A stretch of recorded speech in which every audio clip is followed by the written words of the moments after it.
Olá, meus queridos alunos e alunas dos cursos de controle ambiental, administração e informática.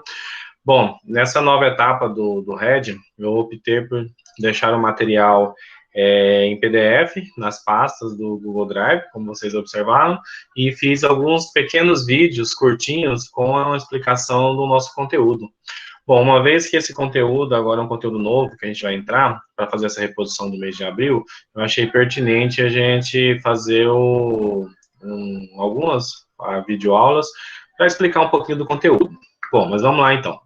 Espero que vocês estejam bem, sempre se cuidando, utilizando álcool em gel, evitando sair de casa, se sair de casa usando sempre máscara, vamos manter os cuidados.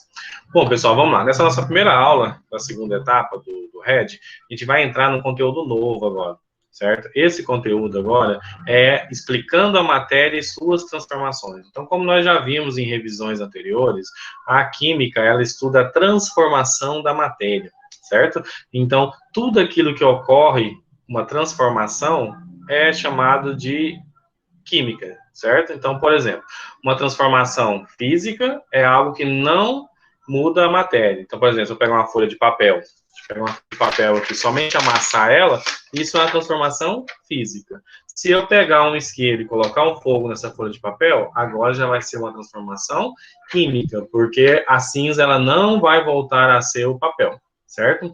Bom, vamos lá agora. Primeiramente, para a gente começar a estudar a questão das transformações, nós temos que estudar duas teorias iniciais, duas leis, que é a lei de Lavoisier, certo? E a lei de Proust. A lei de Lavoisier, pessoal, tem uma frase assim que vocês vão lembrar, já deve ter visto em algum evento ou em algum laboratório de química, de biologia. O que Lavoisier disse? Que na natureza nada se perde, nada se cria, tudo se transforma. Essa lei é chamada lei da conservação da matéria. Bom, o que quer dizer isso, pessoal? Se eu for lá preparar um bolo, por exemplo, adicionei lá vários ingredientes, fui lá e pesei a massa desse bolo, certo? Antes de fazer ele, antes de assar, deu uma massa X, vamos supor 3 quilogramas. O momento que eu fiz, assei o bolo, preparei, ocorreu uma transformação química ali dentro, certo? Se for um ambiente fechado, onde eu consigo mensurar todo o material ali, depois do material pronto, ele vai continuar tendo uma massa de 3 quilogramas.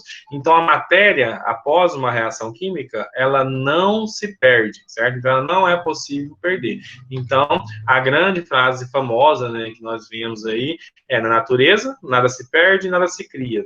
Tudo se transforma. Então, a matéria apenas se transforma. Então, vamos supor ali, ó, por exemplo, verifica-se que 3 gramas de carbono reage com 8 gramas de oxigênio, produzindo 11 gramas de gás carbônico. Então, 3 mais 8 igual a 11. Então, se eu tinha 11 antes da reação, eu vou ter 11 após a reação também. Então, a soma das massas sempre vai ser igual. Bom, a lei de Proust é em cima da lei de Lavoisier. O que quer dizer essa lei de Proust? Uma determinada substância composta, lembra, o que é uma substância composta? É uma substância que possui mais de um tipo de elemento. Ela é formada por substâncias mais simples, unidas sempre na mesma proporção em massa. Então, esse exemplo aqui, por exemplo. Então, aqui, eu tenho, nessa primeira experiência, 3 gramas de carbono, certo? Que reagem com 8 gramas de oxigênio, produzindo 11 gramas de gás carbônico. Agora, numa segunda experiência, se eu dobrar essa massa do carbono, em vez de 3 gramas, 11 gramas, eu vou ter que dobrar a quantidade de oxigênio, veio de 8 para 16, e o produto também vai dobrar, de 11 para 22, certo? Imagina, vamos voltar lá no bolo de novo. Então, vamos supor que para um bolo, eu vou utilizar, vamos supor, 500 gramas de farinha de trigo, 2 litros de leite e 3 ovos, certo? Para fazer um bolo de 1 quilograma, por exemplo. Então, beleza, fiz isso. Agora, se eu quiser fazer um bolo de 2 quilogramas, eu vou ter que dobrar todos os meus ingredientes. Então, eu vou ter que usar 1 quilo de farinha, o dobro da quantidade de ovos, para dar o dobro do bolo de massa. Então, isso é a lei de Proust. Então, lei de Lavoisier, é a lei da conservação da matéria. Nada se cria, nada se perde. Tudo se transforma. A lei de Proust é a lei das proporções definidas. Se eu aumentar a quantidade dos meus reagentes ou diminuir, o produto também vai aumentar ou diminuir proporcionalmente. Beleza? Então, a lei de Proust, ela diz o quê? Que a proporção, ela sempre se mantém. Então, por isso que ela é chamada lei das proporções constantes, ou fixas ou definidas. Beleza? Pessoal, então essa é a nossa primeira aula, certo? Só um resumão aí da lei de Lavoisier e a lei de Proust, que a gente vai estudar nessa primeira aula. Na próxima aula, a gente vai continuar o nosso conteúdo. Beleza? Então, um grande abraço a todos e até o próximo vídeo.